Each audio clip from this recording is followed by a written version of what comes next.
Now let's go to the next situation. Now we have non-equilibrium.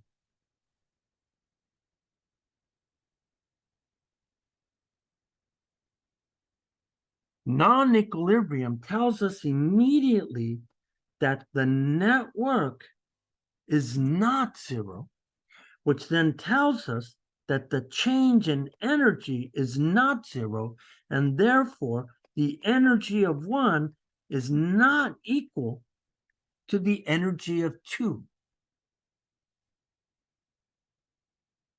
So when I'm looking at this, how do I envision this process? So you could imagine that from a free body diagram of this situation, what we're seeing here is that I could have a block that now experiences a net force. In other words, when I look at my system here, what I'm seeing here is that the only way this could be true here is that if I have some net force that points in the same direction as the displacement. But if I have a net force that's not equal to zero, then this immediately tells us right here, right? Immediately, one concludes the block accelerates. But in the language of energy, we say that if we are in a state of acceleration, then these two energies are not the same. You know, I said in this case, it's a state of acceleration, but in general, we just say that it's in a state of non-equilibrium energy. So the only way this could be true here is that if I look at a free body diagram of the situation, then that means that the force of f of x has to be larger than the force of friction. But what about, again, and then I have my displacement vector.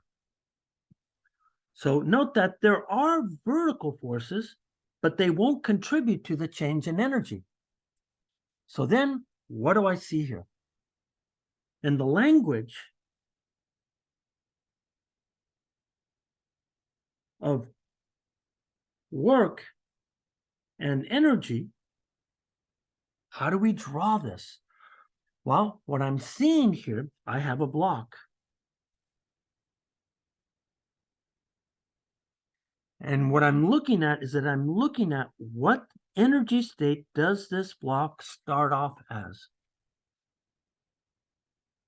Well, what I'll say here is that in this here, I'm going to say that this starts off at a low energy state. So now what happens to this low energy state? What happens here is that there's a certain amount of work that flows into the block.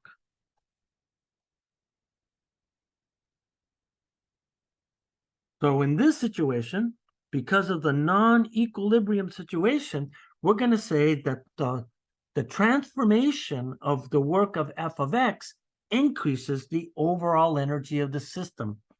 However, when you look at the frictional force, you could see that it's smaller.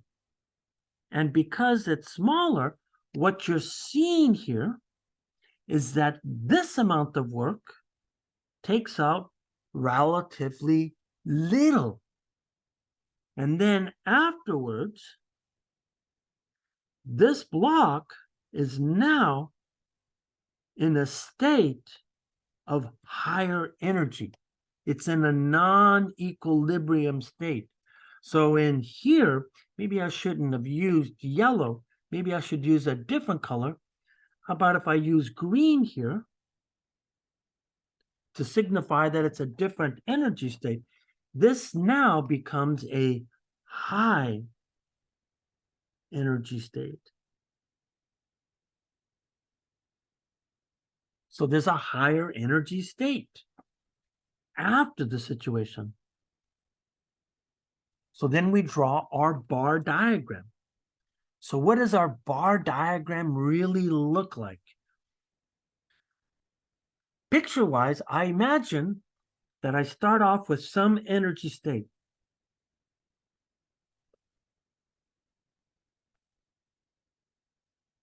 So the bar diagram says that I start off with some energy state. In this case, I'm going to say that I start off with an energy of 1. Now I do work.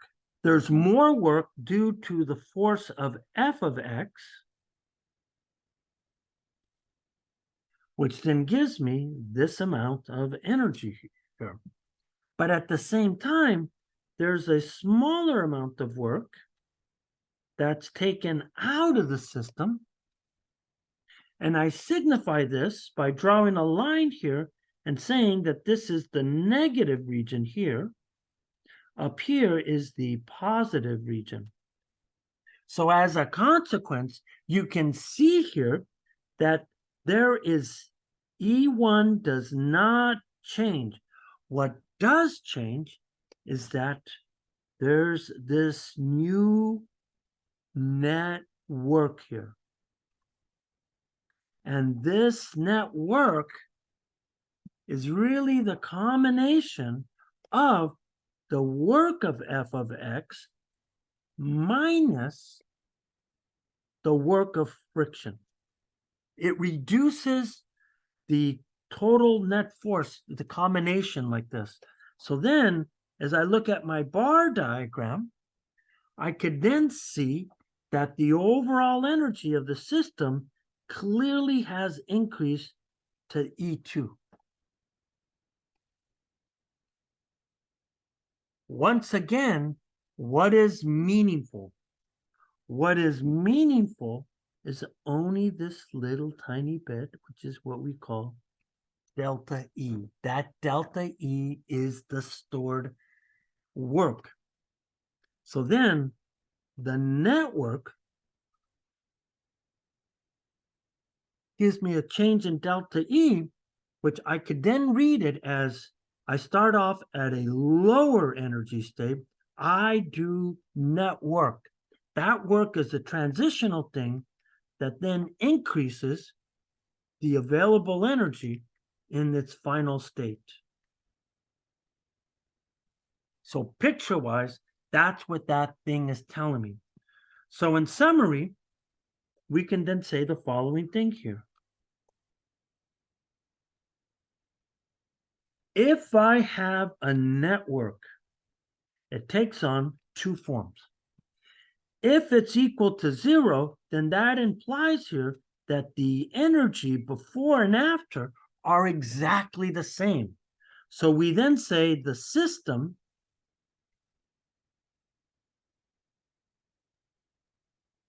is in equilibrium, right? It's in equilibrium, which means energy does not change.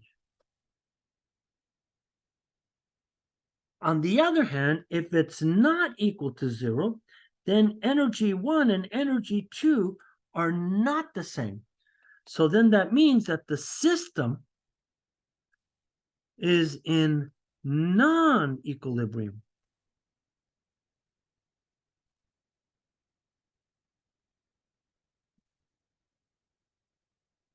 Therefore, the energy must decrease or increase.